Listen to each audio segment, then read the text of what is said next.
Protect your online privacy with NordVPN. Browse securely, access content from anywhere, and keep your data safe with military-grade encryption. NordVPN.com. That's NORDVPN.com.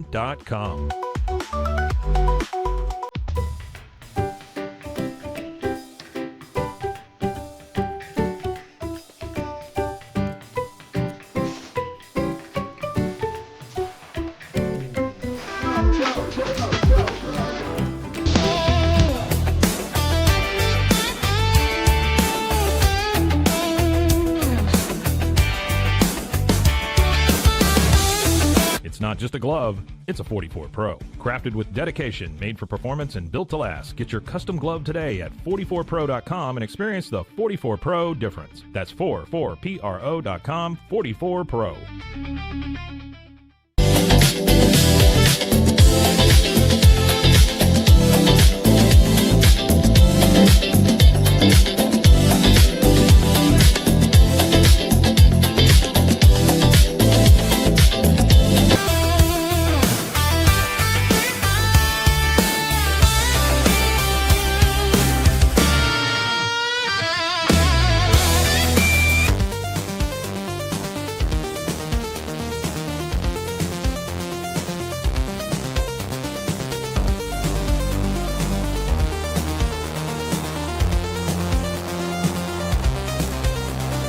Patented handles were launched in 2018.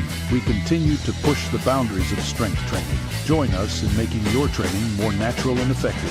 Visit Engels90.com to learn more and revolutionize your workout.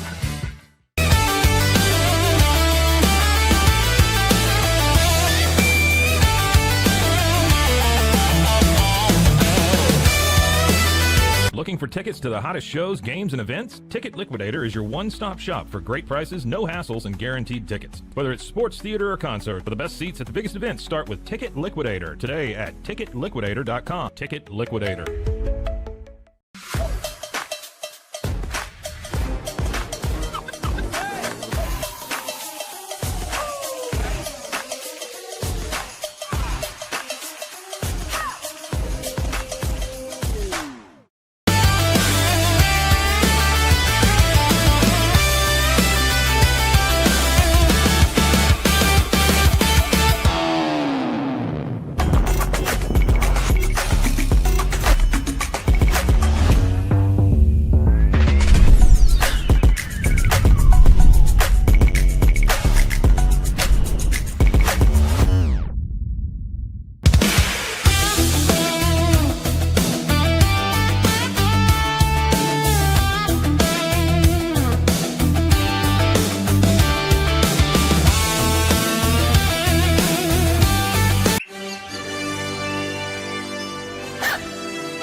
Introducing Bark in the Belly Premium Dog Food. 100% of profits go to help dogs in need. Over 30% of adults struggle with chronic foot and joint pain, and many face mobility limitations as they age. But a revolutionary Comfort First slipper has taken the wellness world by storm. Try Cloud Slides and feel you are walking on the clouds. Cloud Slides.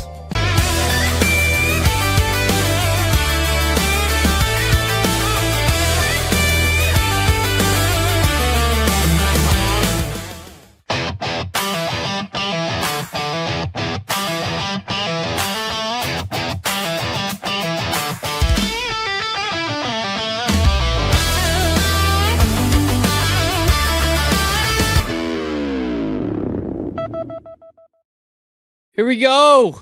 Wicked Boston Show live. The NHL Trade Deadline Mega Awesome Extravaganza 3000. What is it? Wicked Boston Show Trade Deadline Mega Awesome Show 3000. The live event of the year. Breaking down what is undoubtedly one of the trade deadlines of all time. One of, for sure. We do have some big news before we get into kind of all that's going on with this trade deadline and some friends that we got coming on in just a second. Like, it's weird, I know. We do have the interview with Keegan Stiefel on the YouTube channel right now. We might hear from Keegan later on in the show today talking about the Patriots cutting Stephon Diggs, what that means, what's going forward. We've got Jason Tatum coming back tonight. Like, that is now official. We've kind of talked about it to death, all right? We've talked a lot of Jason Tatum. Like, I can tell you what the ticket prices are now, but I've kind of said my piece on Jason Tatum. That is also out on the YouTube channel to see that as well. We thought there would be something of note for the Bruins today. Buying, selling. We didn't really know. Wasn't expecting Robert Thomas necessarily, but expecting something. And as Nathan Fielder once said, I hope you're hungry for nothing.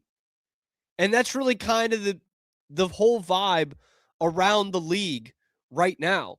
And Zach has been behind the scenes. He has been grinding, absolutely getting us ready for the Wicked Boston Show Trade Deadline Mega Awesome Show 3000, the live event of the year. And he put together this great breaking news sounder. Zach, can we just do it? Can we just do the breaking news sounder? God, isn't that great? The breaking news is this. We've got a friend joining the show. Jack Studley, Black and Gold Hockey. I mean, not anymore. Boston Hockey Now. There we go. I freaking knew that. It's a long day for everyone. But you can't make mistakes like that in the live event of the year. It is the live event of the year. Live event of the year, and now you can see exactly what stream I'm watching if I don't angle this correctly. Jack, man. I mean, let's start with this. The Bruins don't really do anything. They made one trade. We'll go over it in a couple of minutes here. But looking at what we were thinking going into today, I don't think anybody could have said for sure, like, here's what the Bruins are going to do because of X, Y, and Z. But what you hoped for was a plan, right? It's something that Don Sweeney could go up to the podium and definitively say, this is why we didn't do this, or this is why we did this. We haven't heard him say that yet, but it looks like they didn't have much of a plan going into this because they could have bought. They didn't, which is fine. They could have sold. They didn't, which is in a vacuum, fine. But they did both of those things. They did not buy. They did not really sell at all. So your reaction to the fact the Bruins didn't really do anything at this deadline? Yeah, I mean, honestly, I want to say I'm surprised, but I'm not. Because leading up to the deadline, at first, you could sell. You have players like Peak. You have Arvidsson that could probably get a return. They even put Lowry on the table for Rasmus Andersson in January. So rumors were definitely out there that the Bruins could be looking to make some moves for the future. And then it turned into more future moves, but that can help the team right now, where there was links to half of the St. Louis Blues roster, some Flames defensemen. I think Uyghur was there. Even later with some rumors to Devils players. So it was really an unknown for the Bruins, especially entering today when you consider how last night went. I think last night, not to say that one game changes everything, but last night definitely didn't make you any more confident going into the trade deadline buying. Yeah, so one game does not change things, you're right. But coming out of the Olympic break, you're talking about 4 games, and they split them. And they lost to 2 teams they really should have beaten. And last night, I mean, it does come down to one game, man, but is that not the worst time to just play probably your worst game of the season? Like, that was atrocious last night. It was awful timing, but of course, it's what happens with the Bruins at the deadline, right? Remember last year? Think about that Carolina game. I think it was exactly a year ago today when Nikita Zadorov, on a nice clearing attempt, shattered his stick in half. Yeah, and then next thing you know, Brazeau was gone. Still, Husnudinov, what a great addition he's been. But it was just a year ago today where this all went on a downward spiral, and now I think today was definitely a weird kind of second year in the retool where they don't do anything. Yeah, and what really bugged me by the end of this, Jack, is it became such a seller's market. And we'll talk about some of the moves around the league, but the main one is obviously the Braden Shen one that we got in the last hour here. He goes to the Islanders for a first, a third. Looks like Drouin was part of that deal, and a goalie prospect. Yep. That's an insane haul for 34-year-old Braden Shen. When that deal went down at like 2:30, it was kind of late in the day. I'm thinking, all right, this is the Bruins siren right here. Like, here's where there's somewhere between this and whatever they're asking for Robert Thomas, and the Bruins could do something here, be it with Arvidsson, be it with Casey Middlestat. I'm stunned that Andrew Peeke is still on this team. Like, I'm stunned at that. So was that the part that kind of stuck out to you with how this kind of, we talked about it last night, it waxed and waned a little bit, buyer's market to seller's market, but by the end of the day, it was pretty clearly a seller's market. Yeah, for sure. And that's, I think, exactly what drove teams away from making trades this year. Look at how many trades compared to the years past. Not a ton. And it took a long time for trades to really get going today again. Yeah. So when you look at the teams like in the seller's market, like St. Louis, that's the first team I think of. They had the prices so high. I mean, Braden Shen, I know Marchand had a trade clause last year, but there is no way that Braden Shen gets you more of a return than Brad Marchand should. So they did a pretty good job of working with what they got. And they even just traded Falk to the Red Wings, a deal that I'm so glad the Bruins didn't pursue because it just didn't fit. He's a lot older. And his contract, it's a nice contract, but it's not something you really want to take on, especially if you're not going to, if you're not going to move any guys out, you're not bringing any guys in. It's plain and simple. But yeah, the seller's market drove all the prices up. Even Philadelphia, Ristolainen, first round and more. So it's just smart general managers not overpaying at the trade deadline. And that's for the Bruins. You're not in a spot to overpay yet. You're in the middle of a retool. Yeah. I do want to talk about the Ristolainen non-deal in a second. Before we do, let's get to the deal the Bruins actually did make. So I'm joined by Jack Studley. By Jack Studley of Boston Hockey Now. Absolutely Boston Hockey Now. We now have another friend joining on from our network, from the Garden Level podcast. Dan Conlon joins us on a rare Friday afternoon. Good to be here, boys. How are you guys doing today? Oh, we're just feeling great, man. All the excitement throughout crazy deadline. Oh, like this is why we had to wait for you to come on, Dan, because we got to break down this unreal deal that the Bruins made. I mean, we were all expecting Bruins Flyers trade, right? Not Rasmus Ristolainen. The Bruins trade Jackson Edward, which is going to be Jack Studley's Facebook name once he becomes too famous. He doesn't want people finding him out. He's going to just change it to Jackson Edward. And Brett Harrison for Alexis Gendron. That's pretty good. And I won't do a Mario thing. Massimo Rizzo. But like, you trade a couple minor leaguers for a couple minor leaguers. Like, this is maybe the most even trade of the day. Like, I think you literally traded a 3rd rounder and a 7th rounder for a 3rd rounder and a 7th rounder. One who plays in the ECHL, one who plays in the AHL, on either side. So, fellas, Massimo Rizzo, a nobody. He was in the AHL last year, and this year he's in the ECHL. He's being assigned to the Maine Mariners. 24, played at Denver, so a couple national championships. Alexis Gendron, whatever. 22-year-old right winger. He's going to Providence. You look at the numbers, and I guess they're not absolutely brutal. They're not great. 10 goals and 22 points in 47 games last year. A 7th round pick 4 years ago. Like, this is nothing. No, nothing at all. And unfortunately good for Harrison and Edward. I hope that they get the new space gives them a new chance almost. They never really found their footing here. Edward was supposed to be like the tough physical guy, but he never really picked his identity once he got piss and vinegar. Pro. Yeah, I mean, he's got that in him, but I can't say I really saw it this year. And then for Harrison, he started out the season pretty hot. He was a point per game in the first few games into the season, but then he cooled down a little bit. So I think giving him a new home in Pennsylvania might not be the worst thing for him. He's only 22 as well. So in the long run, I don't think this trade is going to come back to bite any of these teams, but I think it's just a good minor league move, especially with Providence. So my thought with Providence is they're just such a wagon already that you can't really hurt the team. So bringing in a guy like Gendron, who all he does is shoot the puck. He just really, because he doesn't score very much. No, Jackson. I know you would think that Jackson, he's got an 8. Jackson He's got like an Edward. 8.5 Studley. shooting percentage, but he had the most shots. Yeah, not good. But, This sounds like my high school gym floor hockey numbers. Yep. The dude will collect some shots. He gets it and he fires it. Yeah, he had the most shots. Still, I mean, I guess he's not on the Phantoms roster anymore, but before the trade, he had the most shots on the Phantoms roster.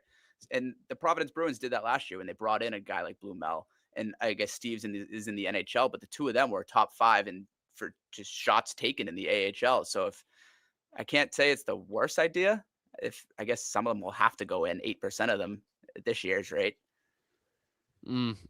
That's a good percentage, 8.5%.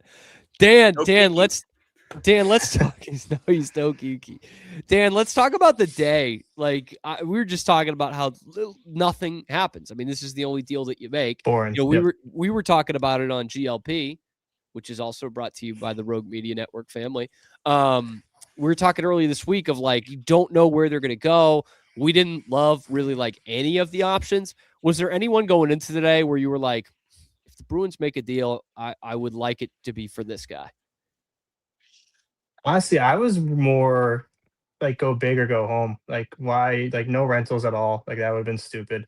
If you watched the game last night, that was brutal as well. Like that kind of just shows you where they're currently at. Like they just lost to a team that just traded away 3 of their players. Like they lost to a team that was actively selling at the deadline. So also if they sneak in as a wild card, they're going to have to play on the road a lot in the playoffs, and we just don't play well on the road anymore. Unbelievable at home, but you got to win on the road in the playoffs if you want to win a series. They did prove like no matter the quality of team, if they're playing them on the road, they're not going to beat them. They're just not going to do it. Like that was a home game basically, and it was. But I'll give a shout out to Jesse and his recommendation. I think someone like Ken Johnson would have been a kind of a cool name to add. Someone that former top 5 pick, could be looking for a change of scenery. It's just the two teams are competing for the last wild card spot right now. I don't think that would have been a smart move by Columbus to trade him to a team that you're currently 2 points behind. So Kent Johnson would be kind of like the type of player I would look at. A Robert Thomas trade where you're not trading away every single asset you have, like a Hagen's and Toronto's first this year. That would have been cool. But I guess no, Jacob Rusk isn't on our team right now. Trocheck's on our team right now. So from that perspective, I guess it was a good deadline. But you look at the trades that went through, Folk just got a first and a third. Corey Perry got a second. Like he could have easily traded Peak for a second. And if Arvidsson didn't have that no movement clause, he probably could have gone for a first. Who knows? Dude, I thought the Blues were going to end up being big losers because I didn't think they were going to get the demands that they wanted for the Robert Thomas trade, which obviously did happen. But they kept Thomas. They kept Kyrou for a team that was in the playoffs last year. I don't think they're in a good spot. And they offloaded a couple of guys, 34 and older, and got 2 first-round picks out of that. Like, are the Blues sneaky winners today, even though they didn't get the big hauls for their big stars? Yeah, I think they definitely are in the category of it because look at Justin Falk. I was never too high on Falk. I know he's got 11 goals this season, and it would help the blue line in Boston. But I think getting a first-round pick in more for an older return like that, good for the Blues, good for Doug Armstrong. He stuck to what he wanted. He didn't lower his prices at all.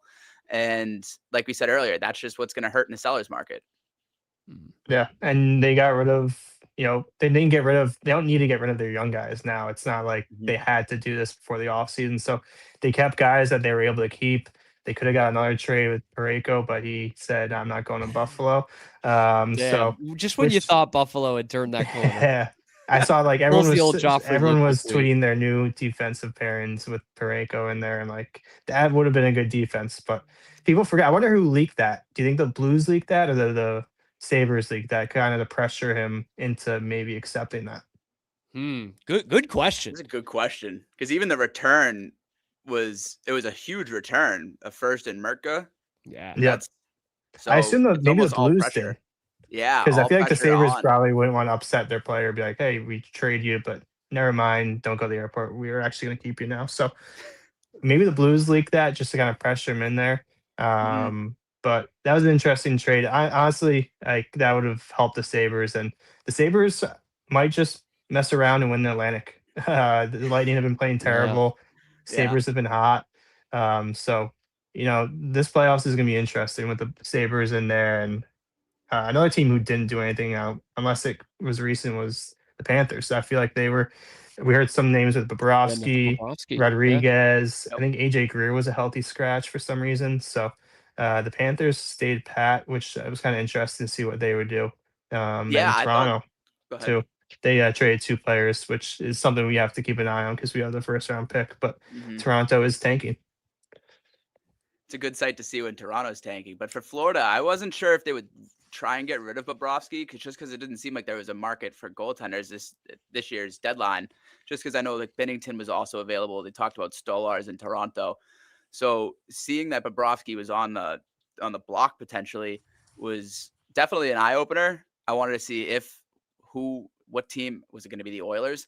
Would they bring in the goalie that beat them twice in a row? Like, who's going to try and make a move here? But for the Panthers, it's more just they weren't going to retool because they're so good and they're just hurt this year. So it was just any of the pending UFAs like Greer, who I thought he would have gotten traded. He's a punk. I thought he would have gotten moved, but yeah, they kind of opted. I think they brought in Vinny Hinostroza, so they didn't really move many. They're adding, baby. Yeah, they're adding, and they're 10 points behind the Bruins. Watch out for the Cats, baby. Watch out for the Cats. All right, look, we're going to take a break in just a minute here, and I do want to throw out one more thing because Dan's got to go. Dan's on a tight schedule. It's Friday. This is Dan's Super Bowl tonight. So I just want to get your guys' thoughts on one quick thing. We'll start with you, Dan, and that is, okay, we're at the end of the trade deadline. The Bruins are in the second wild card spot and probably aren't going to be there for much longer. They don't make any real deals today. What does that signify about this team, not just this year, but the next 2 or 3 years? Like, what was your biggest takeaway from the Bruins side of this? I think they could have easily traded Peak, and the fact that they didn't, I guess Sweeney was sticking to his guns when he said, like, we want depth during this run. So I think it just showed ownership. Maybe the Jacobs have some play in this, but I think ownership missed out on the playoffs last year, and they told Sweeney, like, hey, like, we're in the wild card right now. We should not sell anyone and keep the depth and try to make the playoffs and try to make ownership some more money just for a first round exit this year. So I think maybe ownership had something to say with this. Maybe Sweeney kind of felt like he owed it to Pasta and Mac. Be like, hey, I just traded away the whole team last year. Like, you guys did outperform so well. You haven't been playing hot lately, but you've been outperforming now, and we kind of owe it to you to try to make a run now that you're in the playoffs. So we're going to stand pat and keep Peak and Arvidsson just to help you guys. Cam, do you see this? Do I see what? I got some breaking news. Do you want to hit that? Hit it! Zach, do you want to?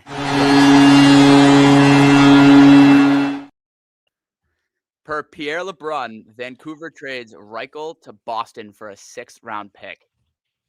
Lucas Reichel is coming up. Like a half hour after the deadline? That's Bruins fashion. Oh my gosh. Oh my gosh. Yes. Dan, right. If you gotta go, you can. Let's look at this real quick. Bruins trade Vancouver. This is what we're doing. Like, it's not even gonna be up yet, right? No, probably not. Man. Gregor Initial reactions to dropped this. it. Team Czechia. I mean, it always works. It worked with Matej Yeah, Let's get the check line back. We're back. I'm pulling up his contract now just to see what he's got left. Yeah, that's kind of what I was interested in here. Yeah. This is it for. Did he sign in the? He might have signed in the middle of the season with Vancouver. Yes, he signed in the middle of the season with Vancouver. He left the Leafs at the beginning of the season. Vancouver signed him to a 1-year, $1.1 million contract. He did all right, but now he's ours. Now he's on the Bruins. Let's go. Interesting move. I mean, this is a depth player here. Yeah. Like, can I ask one question before I leave? Yeah. What do you think now that I think we're predominantly done with the deadline? How do you think this factors into a possible Higgins call up? Right now, we have a log jam at forward right now. I think Isamont and Steves are like the two odd men out. They keep rotating. And if you call up Higgins, then you probably take out Isamont, maybe put him on, rearrange the lines. But how do you look at this forward group right now, and where do you think Higgins factors in now? Initially, I would have said the second line, but because my thought going into the all Because season one of these long guys are was, going to be gone today. yep, I didn't Yeah. think that the Yeah. second line would be intact at 3:30 on after the deadline. So I think for Higgins, it's really just anywhere. I mean, because they could even leave Geeky on that third line with Minton and put him on the first line with Lindholm and Pasternak, which I wouldn't hate if your entry point is on that left side with Pasternak on your right and Elias Lindholm worries about the 200-foot game. That might be where I think to put Higgins, but it's tough because then you have to take out Husnudinov, who's just been a buzzsaw all season. So are you going to move him down? I mean, I don't hate him on the third line, but I see why you can separate. You might want to separate a Minton from a Husnudinov on the third line with how much experience they have or lack of. So I think for Higgins, definitely don't put him on that third line with those two guys. But I think now that the second line's still intact and Marco Sturm's not moving it, I think the first line might be where Higgins starts. I kind of have to agree with you there. And like, again, that might be a mark of where they are in a couple of weeks here. I mean, BC, man, their season's ending quicker than we might have thought. The way it's gone, sorry, Jack, the last week and a half. I mean, suddenly it could be done after next week. But I think you're right. Like, I fully expected someone to be gone, one of the wingers on the second line, and you could have worked him in there. You could have played again. The benefit of Husnudinov is you can play him up and down the lineup, but while you're still in a playoff spot and clearly you're adding, right? You're not subtracting from this team, then there is still the eye towards, hey, let's sneak in here. Let's get these guys some playoff minutes. Let's see what Husnudinov can do in a playoff setting, or Morgan Geeky in a playoff setting, and looking at those guys. And so then all of a sudden it's more of a gamble to put James Higgins on your first line. But to Jack's point, like, where else are you going to put him? Mm-hmm. Like you've had the problem before, not with guys as good as Higgins, but you've had the problem before of having these young guys, these prospects come in and play duster fourth line minutes with duster fourth liners. You know what I mean? I thought that was going to be a problem for Minton earlier this year playing on that line. It clearly hasn't been. He might have more points if he played with some more skilled guys, but it hasn't really been an issue for him. So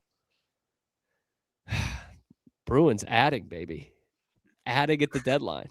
Little late, better late than never, I guess. I mean, look, let's real quick on Lucas Reichel before I take a break here. I don't know what he does. Like, he's young. He's 23, right? So it's actually not. He's got more experience than Husnudinov, but it's not too dissimilar from what you saw from Husnudinov before he got to the Bruins. But like, are you trying to have lightning strike twice with that, so to speak? Like, I don't see what he does. He's not a hugely physical presence. He's not a huge physical presence. He plays on the wing, obviously, so it's not like you're getting a guy who's defensive zone faceoffs or something like that. He's not really regarded as much of a penalty killer, and he doesn't score. So someone help me out. I don't know what Lucas Reichel gives you. I wish I had a good answer for you.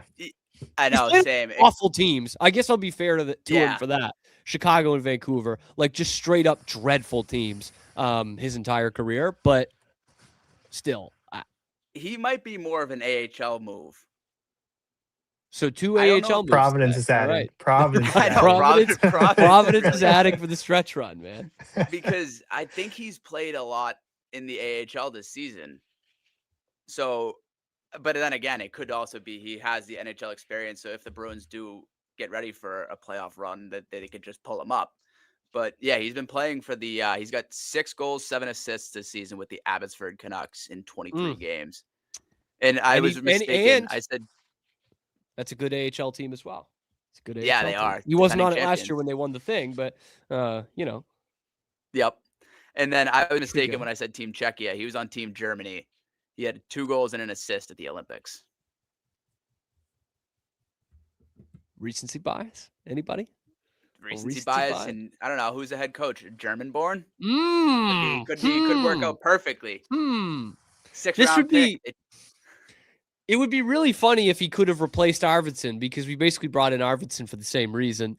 And the way that the deals were going today, you could have got a good little return, I think, for Arvidsson, and they didn't. But now you've got 2 Sturm guys. You're really plugging up the Sturm guys here. Oh, man. All right. We got so much more to get to. I mean, we've got the entire league to kind of look over real quick. Jack, would you be able to hang around a little bit? I didn't tell you, but. Yeah, I'll hang around for a bit. Do you have to write something on this? In a bit, yes, I would have to. But all right. I'll what? Stick on for another segment. Okay. All right. I promise I won't keep you too long. We're going to take a quick break. Thank you to Dan Conlon for joining us. He does have a really busy day today. We're going to take a little quick 2-minute break, and we're going to come back right after this. I do have to talk about our sponsor there, Blackmore. Jesus, I just couldn't think of it for a second. I love the place, and we already did a live show there. Blackmore Bar and Kitchen in Charlestown. In fact, we will be back there on March the 24th, right before Bruins Leafs. It is right in the heart of Charlestown. It is right over the bridge from the TD Garden. So if you're going to a Bruins game, Celtics game, concert, that is the place to go before and after. You could park right by there, cheap parking, walk over the bridge. And then you go in the Blackmore Bar and Kitchen, fellas, and you got 34 draft beers just ready for you, just at your disposal, man. And good food as well. Cozy atmosphere. You guys would have saw it. Those of you watching when I did the live show there last week. We'll be back again on the 24th. Thank you to Blackmore Bar and Kitchen. Thank you to Dan Conlon. Thanks in advance to Jack Studley, because we're going to keep him on a couple more minutes. The Wicked Boston Show, Trade Deadline, Mega Awesome Show 3000, live event of the year, is back after this.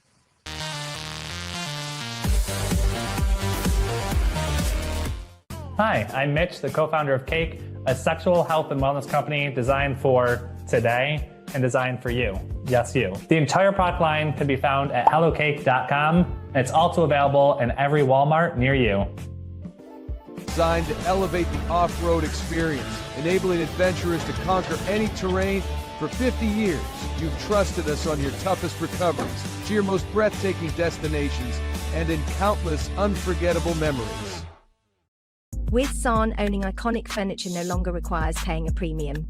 With over 15,000 satisfied customers worldwide, we've proven that high-quality furniture doesn't have to come with a high price tag.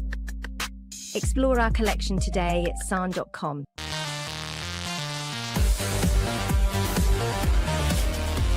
So all you have to do is tap your Popple to the back of someone's phone, like that, and they instantly get your social media and contact info right on the screen. They don't need an app or a Popple to receive your info. So get your Popple today and start impressing everyone you meet. Make it pop. Samsonite is the world leader in durable, high-quality luggage and travel accessories. Travel with Samsonite and pack confidence every step of the way. Shop now at shop.samsonite.com. Samsonite. We offer fast shipping, exceptional customer support, and furniture solutions that stand up to high-traffic environment. Elevate your space with BizChair's vast selection of stylish, reliable, and cost-effective furniture. Visit us today at bizchair.com to transform your business. Cleanse your body of accumulated toxins and embark on your wellness journey at your own pace. At Global Healing, we provide premium supplements to help your body heal naturally. Start your healing journey today at globalhealing.com and organichemp.com.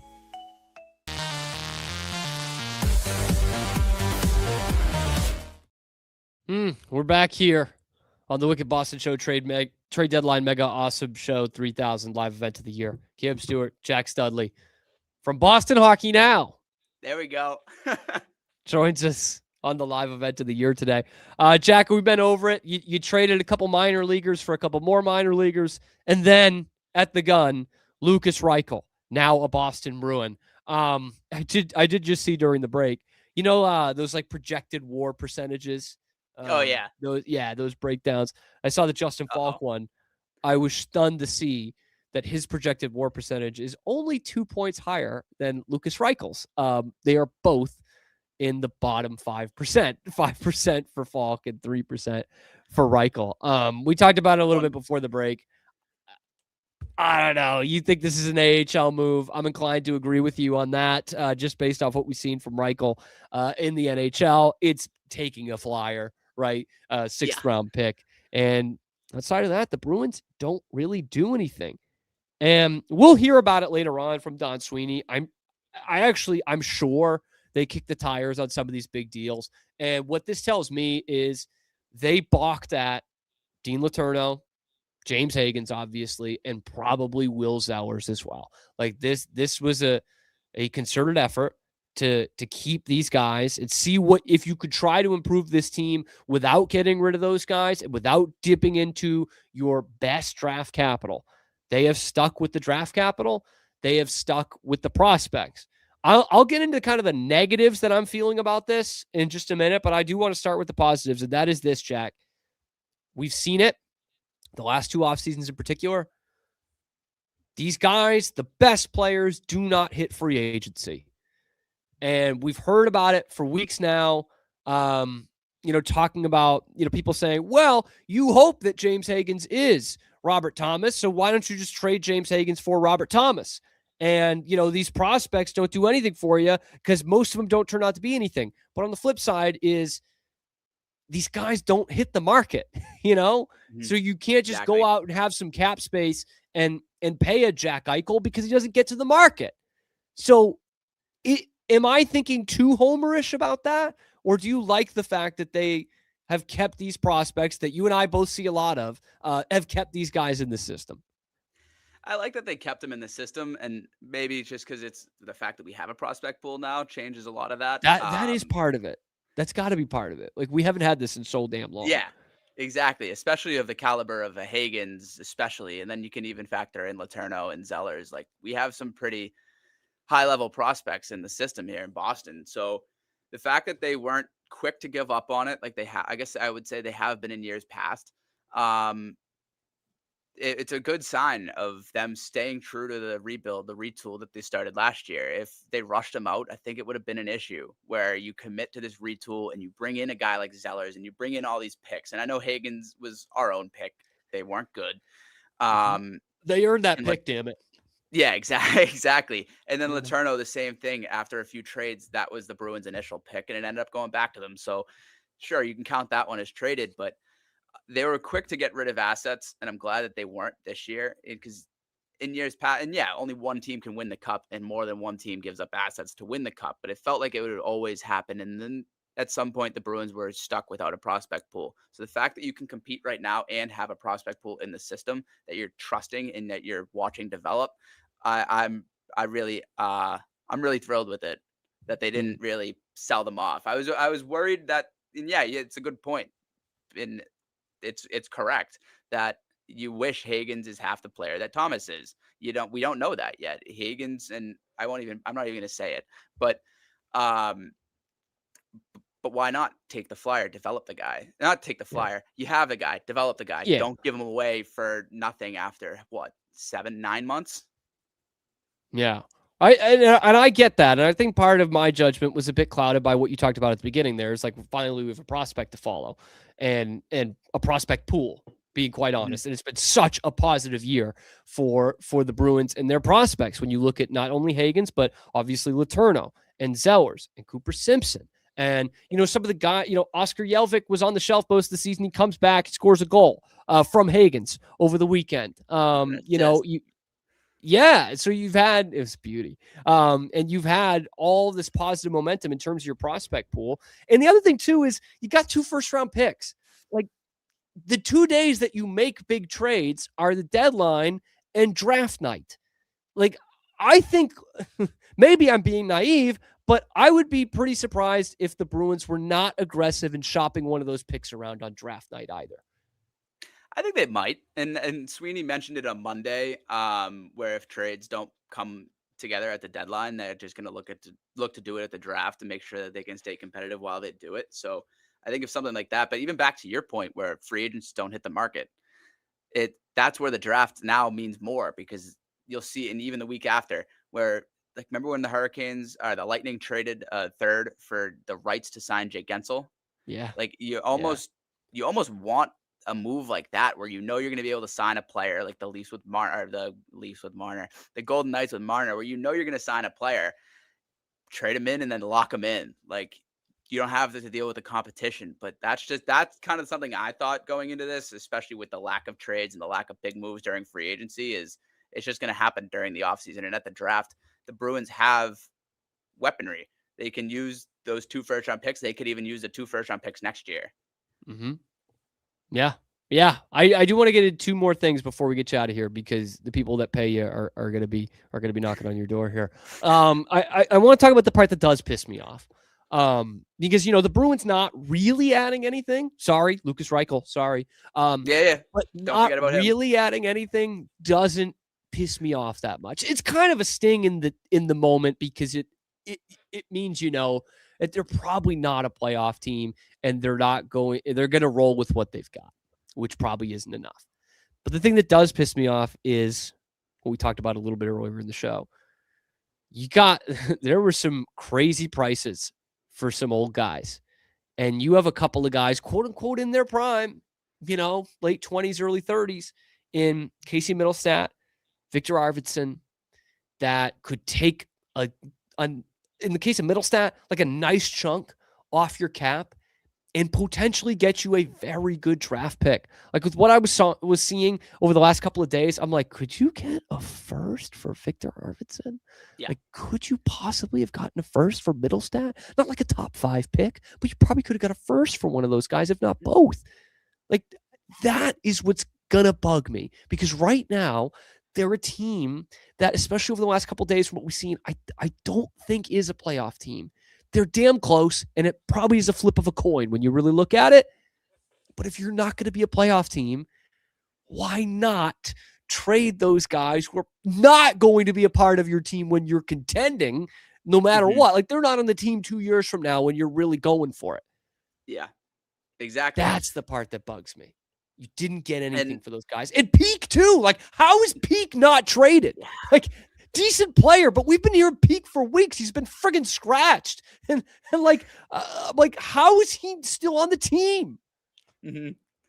Yeah, for Peak, I think it's more on the right side of defense, keeping that depth, because if they were going to move Peak out, they would only have 2 in the NHL roster. They'd need to bring a third one in. But, I mean, the thing, and sorry to change the subject briefly, the thing that bothered me about the Bruins not buying is the teams all around them did.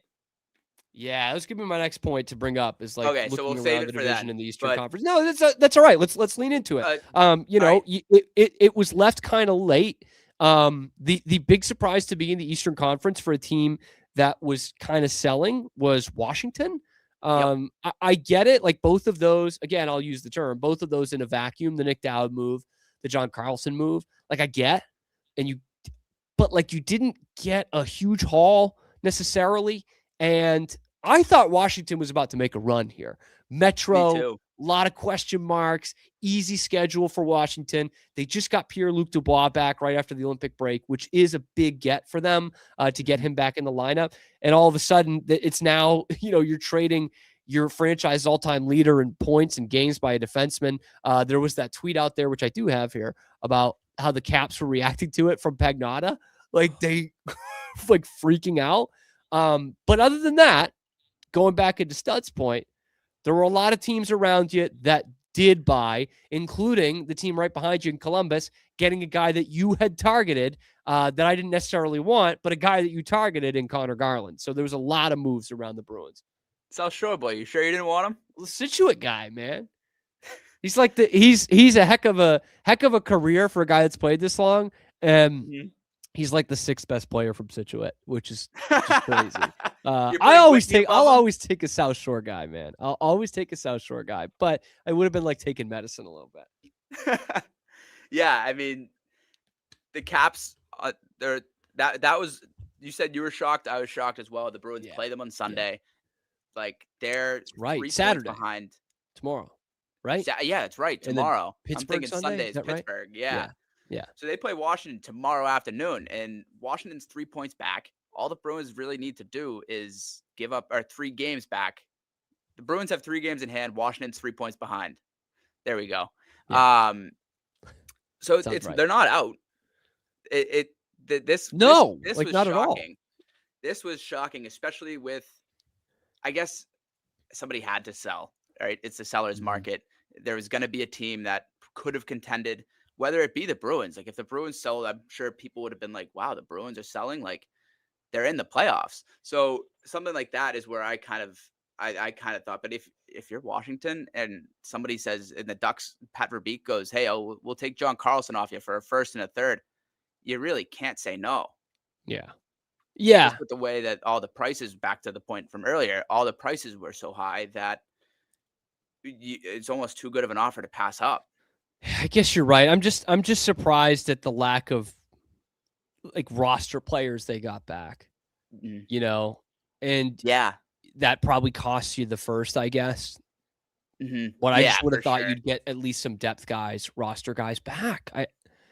Those are two. Key seems strong, but two legit parts of your team that you sent out when you're right in the thick of it. Yeah. By the way, only two guys left from that 2018 team. Wow. Ovechkin, who's the other Wilson. one? Ovian Wilson. Wilson. Yeah, that's it. Wilson. Of course. Last thing for you, Jack. Looking at the other teams and the moves they made around them, you know, a couple of big ones in the Atlantic. What was the one that you thought was the biggest by a team that is threatening the Bruins or in the same division as the Bruins? Can I say the Buffalo moves, the two moves from last night? Because after Parayko, yeah.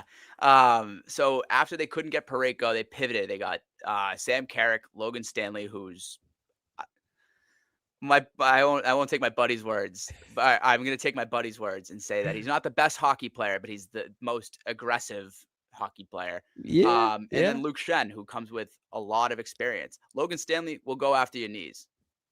That's not somebody you want to play against. So if you're going up against it's called exactly. playoff guy. Yeah. And you wouldn't think that for a team like in Buffalo that doesn't really have that many playoff guys, bringing in a guy like Stanley and bringing in a guy especially like Luke Shen, at first I was down on the Sabres. I thought they were going to Sabre and they weren't going to make it to the playoffs, and it was just going to be the Sabres and Jets, New York Jets, long time playoff droughts, and not anymore. I think the Sabres last night completely they brought in the right three guys to make that move, especially when you consider that Parayko is like, I'm good. They go grab three guys that are probably excited to play in Buffalo. They can't say no, and they can't say no to it. So I'm a little worried about the Sabres, which I never thought I'd say that. Yeah, Buffalo bought, Detroit bought, Toronto sold, Boston, Montreal, Ottawa, nothing. I don't know how flexible Ottawa would have been. It would have been interesting to see them. I saw their names in a lot of rumors. Yeah, pushing for Uyghur. Yeah, that's right. The Uyghur one was the only one I had really seen that was like kind of serious. But I think that probably is a team that's not overthinking it. Like they just got such bad goalie play the first part of the year. It's getting better now. And that could just be the key for them. But yeah, Columbus gets Garland, so they buy a little bit out of the Metro, but sneak it up on the Bruins, that wild card. Jack Studley, an absolute stud as always. Jack, you got to do some writing. I so appreciate you joining the Wicked Boston Show Trade Deadline Mega Awesome Show 3000 live event of the year. You're the man, dude. Honor to be here. Thanks for having me on for the live event of the year. Oh, dude, next time we have the live event of the year, next week, probably March 24th, we'll have you. We will have you next time we do something big. Yeah. Before I go, congrats on getting JR. And the fact that you're following up with me is crazy. But that was an unbelievable interview. JR was awesome. JR's a beauty. South Shore guy. He really is. South Shore guy. South Shore guy, man. That's how we breed him. How about him with Tony Amonte on the same line in high school, juniors, Olympics, and 2 pro teams? There's a couple of guys from South Shore. A couple of guys in the shadow of Rockland, Massachusetts, baby. I won't say Hingham and Marshfield. That'll make it sound too good.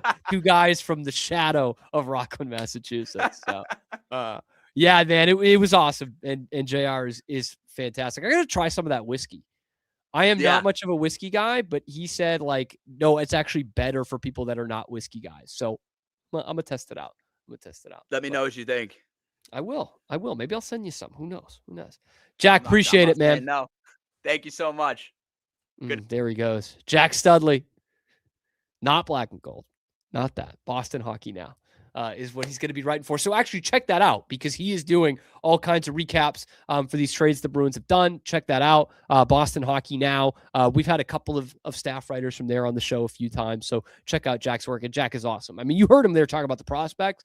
Like that dude is all over the prospects, all over it. So very thankful to get him and obviously to get Dan in on this thing. We couldn't really do another Garden level because we're doing this. So very appreciative of both those guys coming on. We're right about the end. I mean, we didn't have a terrible amount to go over, especially from the Bruins side. Lucas Reichel comes in. You get a couple minor leaguers. But I was intrigued by how much of a snooze fest this deadline was, if we're being honest. So I'm just going to give a couple more thoughts before we get out of here. I know there's a lot of you watching that are like, what? Jason Tatum's coming back today. This is the Wicked Boston show. What are we doing? We do have Jason Tatum segment on the YouTube channel now. So check that out. It's kind of the thing that nobody's talking about when it comes to Tatum's return tonight, why we maybe should be a little bit wary about it, but we did know it was going to be tonight for all intents and purposes. We also have a good interview up on the YouTube channel right now with Keegan Stiefel. He works for Nesson and SI, and he talks about kind of how the Patriots pivot after cutting Stephon Diggs and some of the names he's looking at in the draft. So check that out as well. But obviously, I would say the biggest news of the day, the biggest trade of the day would have to have been John Carlson, which we just talked about a few minutes ago there. It goes to Anaheim. We talked about it from the Washington side of things, but I mean, that's ballsy from Anaheim. And that's a team in the Ducks that are saying, you know, we know that kind of San Jose's coming, and we know that the Western Conference is really open right now. Before last night's games, there was not a team in the West that had enough points to be in the playoffs in the East. Not one.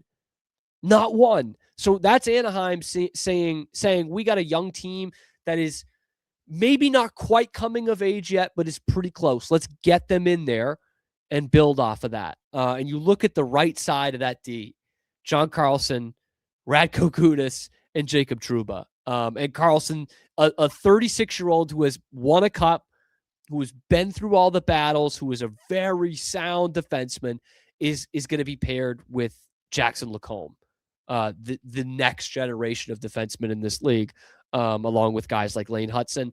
That to me is a fantastic ad for Anaheim. I really think so.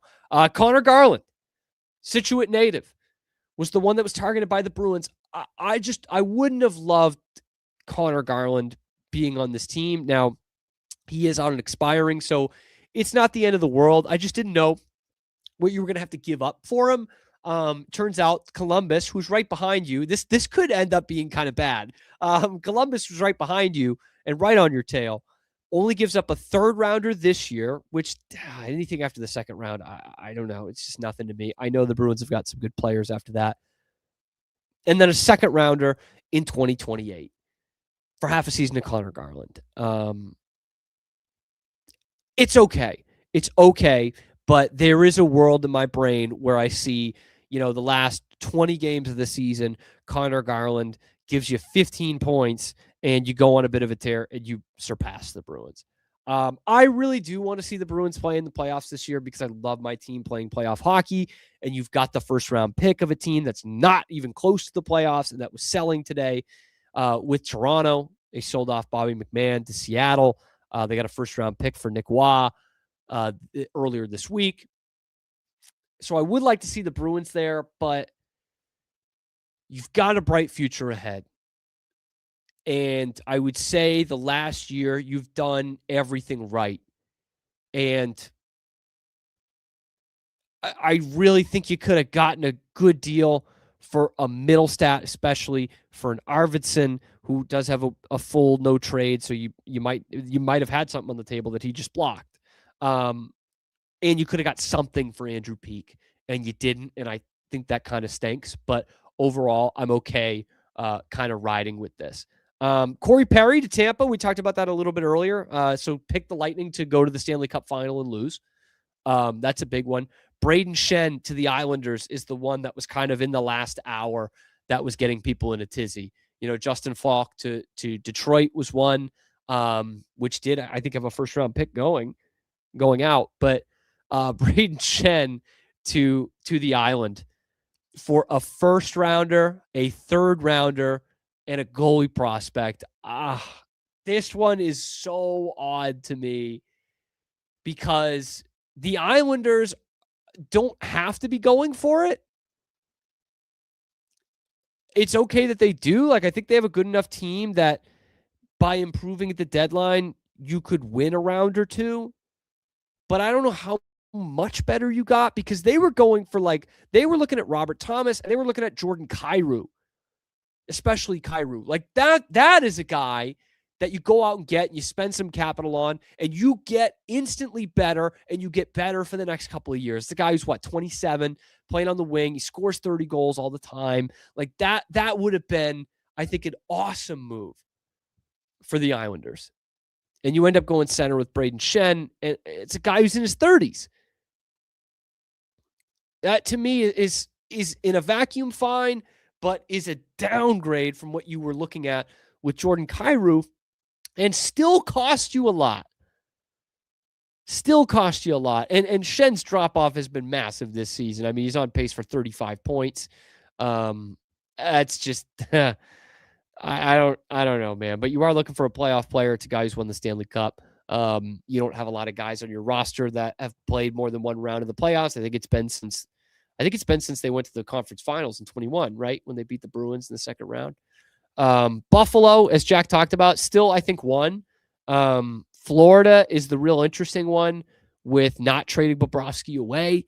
And the final point I kind of want to get to, where I think is the greatest move the Bruins did not make, more so than Conor Garland. The best move that the Bruins did not make at the trade deadline was trading for Rasmus Ristolainen. I was never loving that move to begin with, but then you heard out of Philadelphia that they wanted a Brandon Carlo kind of return, a first-round pick, a prospect, and a roster player is what they were allegedly looking for. So that, to me, was Toronto's first, James Hagen's or Dean Letourneau, and then someone off your roster like Casey Middlestat or Victor Arvidsson, someone you could part with. But that was going to be way too much. That was always going to be way too much for Rasmus Ristolainen, who's a nice player, kind of physical guy, has never played a playoff game, so as much as we want to talk about, his game is fit for the playoffs, like, he's not Dylan Larkin. Like, that's a point a game guy whose game is good for the playoffs, who has not played in a single playoff round. Rasmus Ristolainen is a physical player who's in his 30s, who has never played a playoff game. So I just don't know that you're making your team much better by getting a Ristolainen. And I think it's tough for Philadelphia. I think it sucks for the Flyers, because you still could have got a decent return for a Ristolainen or an Owen Tippett. And instead, Danny Briere set the bar way too high, and they didn't meet these unmeetable standards for what you were actually going to get for these guys. And that's where I really thought Don Sweeney could have pounced.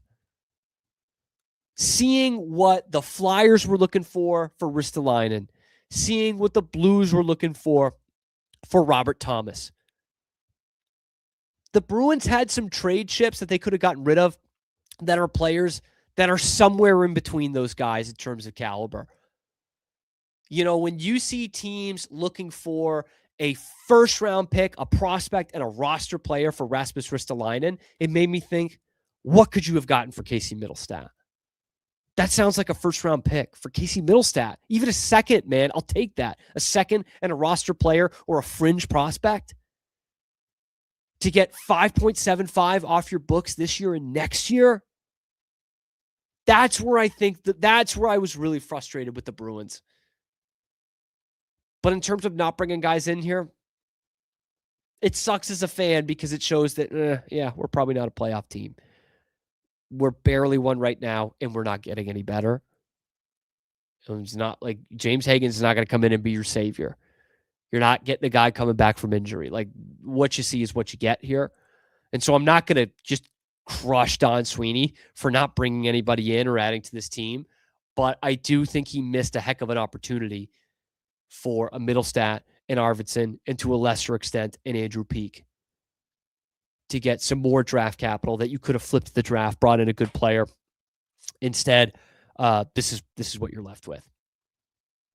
So anyway, that has been the Wicked Boston Show Trade Deadline Mega Awesome Show 3000, the live event of the year in 2026, until we go to the Blackmore Bar and Kitchen on February the 24th before Bruins Leafs. Oh man, what an interesting matchup that is. Leafs full on selling. Jason Tatum back.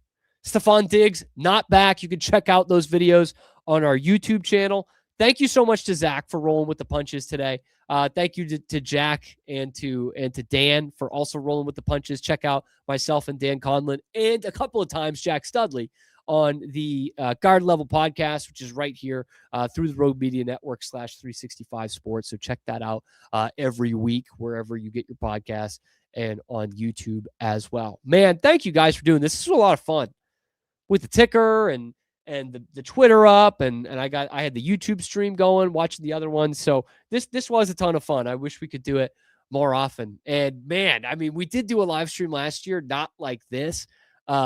Having last year's trade deadline with this live stream production would have been unfreaking believable.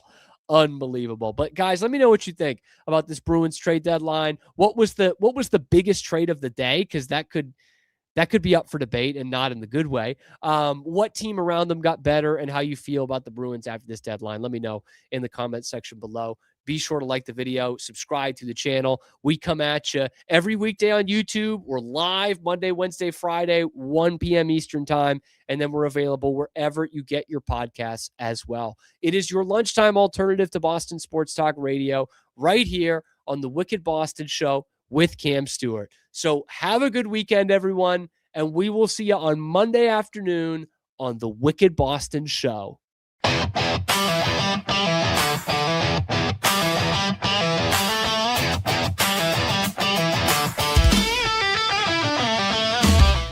Relax with Hemp Delicious. Organically grown hemp, massively blended with delicious organic herbs, responsibly sourced for their holistic benefits. Each sip offers calming, antioxidant-rich wellness. Brewed just for you. Sip the calm with Hemp Delicious.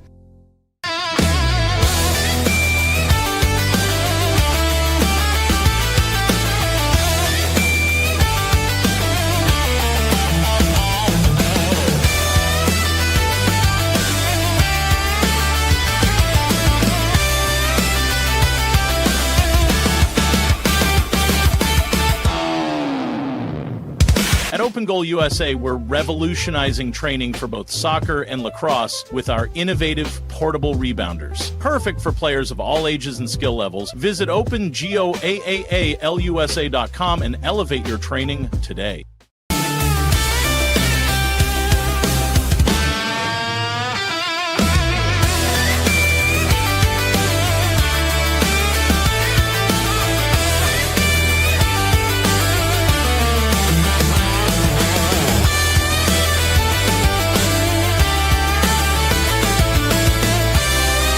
Farmhounds offers natural treats and chews made with quality products that support family farm, regenerative agriculture, and humane farming practices. Give your dog the best with wholesome, organic ingredients that promote health and happiness. Shop now at farmhounds.com.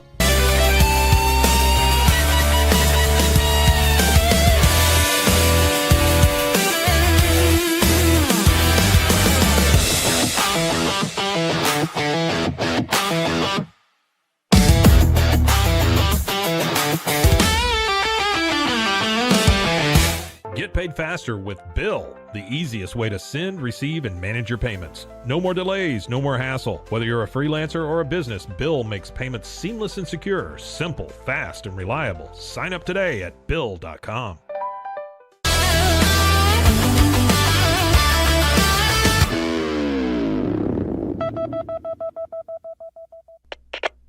We